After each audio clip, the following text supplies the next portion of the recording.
Rashid Sserunjogi omutunzi w'embaawo mu Bwayise era nga mulonzi mu kitundu kino eky'Ekawempe agamba nti azawulira amawulire ag'okwekebeza obulwadde bwa ssennyiga korona ng'omuntu atakikolesebwa kukkirizibwa kulonda era bulijjo alinza akakiiko k'ebyokulonda katangaaze ku nsonga eno. Kati ffe ng'abaaga abasuubira okwebereramu tufe baba tumazeemu amaanyi. Omusajja bwe nkisomye wano ng'agamba oba tokebereddwa Covid togenda kulonda.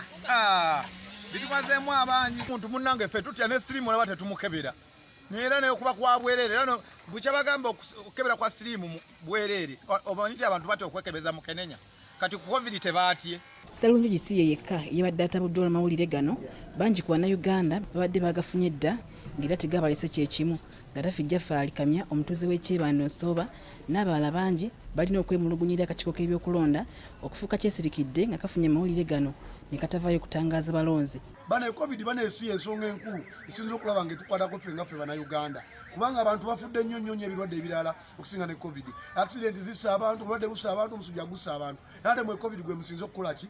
Okulombeza. Era mukulu bya Mukama tukusaba ne sekusaba oveeyo ojja otangaze Bannayuganda.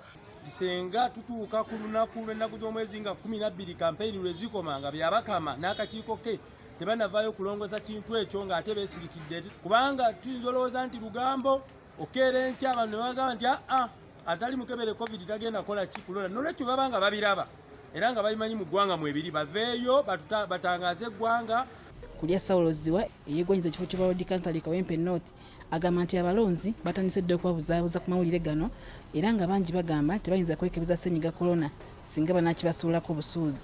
Ne tututte ebbanga nga twetegereza tugenda tulondoola ku social media kwebiri n'ebyabakama tavaayo kola ki kwogera wano juzi yatugamba mbu talina TV baali bamusalako naye omuntu akulira akakiiko k'ebyokulonda osobola otya okubanga tolina TV gy'olabirako. Bwetuukidde omwogezi w'akakiiko k'ebyokulonda Paul Bukenya ebigambo bino eby'okwekebeza ssennyiga korona bisambaze n'ategeeza nti bagenda okukeberwa beebo bokka bagenda okuŋŋaanya bagenda okubeera obululu mu ggwanga oba giyite military center.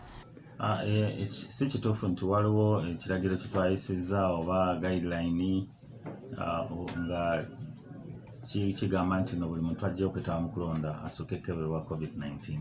Tetunaba kuyisa oba kufulumya ekigambo bwe kityo okuva wano ku Electoral Commission.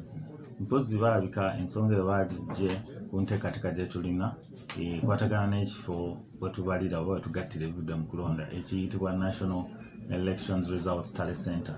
National Elections Results Tally Center kyekifo we tugattira ebivudde mu kulonda era nga kigenda kubeera Kyambogo. Ono agambye nti wali muntu yenna agenda kukkirizibwa mu kifo awagenda okulondebwa nga tayambadde masiki nga n'abakuumaddembe tabatalizza.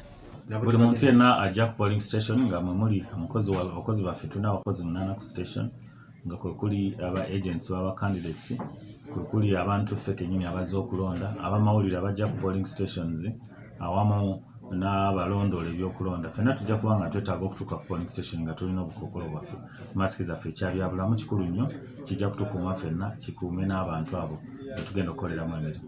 Afunye obululu 2